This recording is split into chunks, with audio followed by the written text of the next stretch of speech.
Well, isn't that fashiony of me to wear my white shirt during the winter tips video? I wanted to do a quick video about just tips on guitar players in the winter and what to do with their hands and things like that.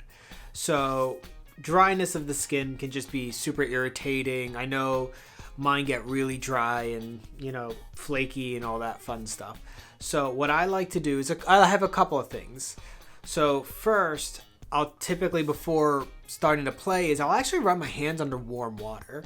And that way, it warms the hands up. They're not really stiff and cold.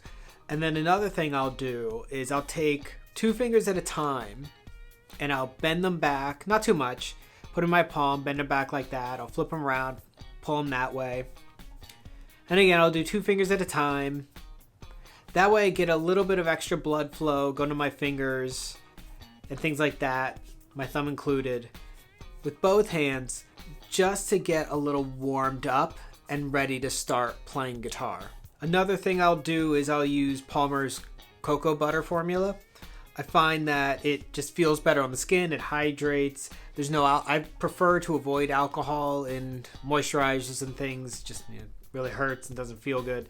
But I find that the Palmer's works really well, and I'll apply this multiple times a day just to really keep my hands in better shape throughout, especially dry winters. Another good thing to do is just warm up with some guitar finger exercises, which means insert some footage here.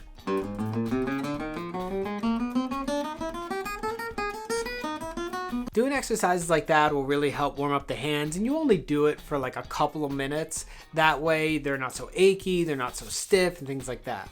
The last tip I would give would be involving mainly acoustic guitars, but in those dry winter conditions, depending on where you keep it, if it's not in a temperature controlled room, I recommend keeping them in a hard case and getting guitar specific humidifier so that you can keep it, in decent shape, especially through those dry winters.